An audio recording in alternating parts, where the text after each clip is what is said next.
जय श्री गणेश जय श्री हरि। गृहिणी चैनल में आप सभी भक्तों का बहुत बहुत स्वागत है। ईश्वर से प्रार्थना है आप सभी पे ईश्वर की कृपा दृष्टि सदैव बनी रहे।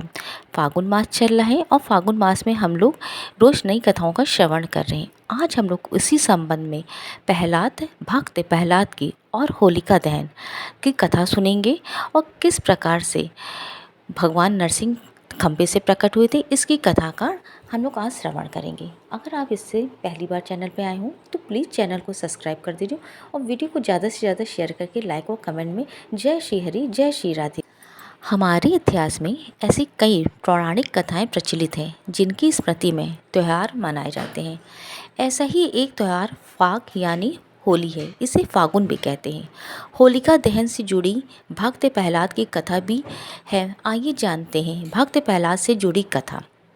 हिंदू धार्मिक पौराणिक ग्रंथों में ध्रुव, उपमन्यु, अरुणी, श्रवण कुमार के साथ ही भक्त प्रहलाद जैसे महान बालकों की भी कथाएं हैं। भक्त प्रहलाद हिरण्यकश्यप राक्षस का बेटा था। हिरण्यकश्यप ने तपस्या कर भगवान ब्रह्मा से वरदान मांगा था। भगवान से उसे ये वरदान मिला कि किसी भी अस्त्र शस्त्र से नहीं मारे जाओगे, न रात में, न दिन में, न धरती में, न आकाश में। ये वरदान मिलने के बाद हिरण्यकश्यप को लगा कि वह अमर हो चुका है।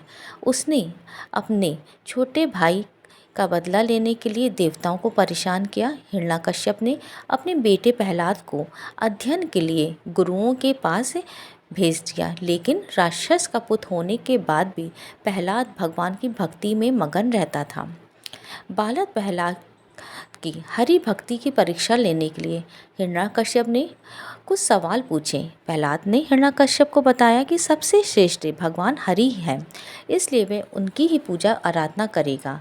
प्रहलाद ने हिरण्यकश्यप को हरि का ज्ञान करवाया, लेकिन वरदान के मध्य में चूर हिरण्यकश्यप ने अपने पुत्र की कोई बात नहीं मानी और उसको मारने की ठान ली।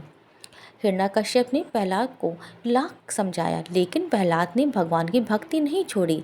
इसके बाद हिरण्यकश्यप ने प्रहलाद को यातनाएं देनी शुरू कर दी। हिरण्यकश्यप ने अपने सेवकों को प्रहलाद को मारने का आदेश दे दिया। प्रहलाद पर तीर, भाले, अस्त्र शस्त्र से वार किए गए, लेकिन प्रहलाद के शरीर पर कोई असर नहीं पड़ा। हिरण्यकश्यप ने परेशान होकर प्रहलाद को हाथी के पांव के नीचे कुचलने का आदेश दिया, लेकिन हाथियों ने भी प्रहलाद को नहीं मारा।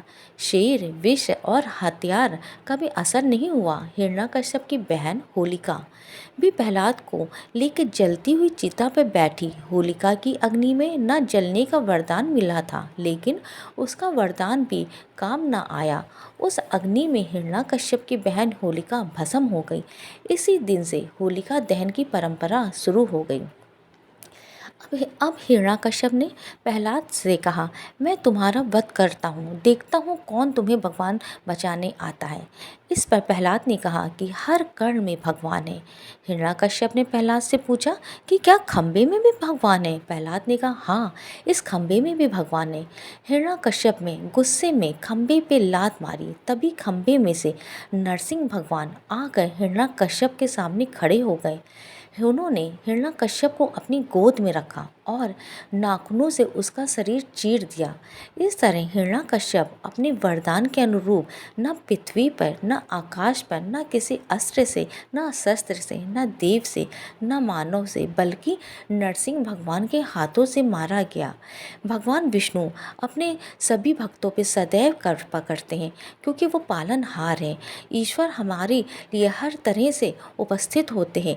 भगत के वश में होते हैं भगवान। अगर आपका भी भगवान पे श्रद्धा भाव रखते हैं तो आपको भी हर परेशानी में ईश्वर स्वयं सबसे आगे आके आपको और हमको सबको उन परेशानियों से आगे निकाल लेता है।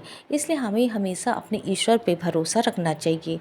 और आप सभी को होली की बहुत बहुत बधाई हो और आप सबका बहुत बहुत धन्यवाद है। आप लोग ने मेरे वीडियो को बहुत पसंद किया है और उसको इतना प्यार दिया है, मेरे चैनल को बहुत प्यार दिया है, इतना सपोर्ट किया है, इसके लिए आप सभी को बहुत बहुत धन्यवाद।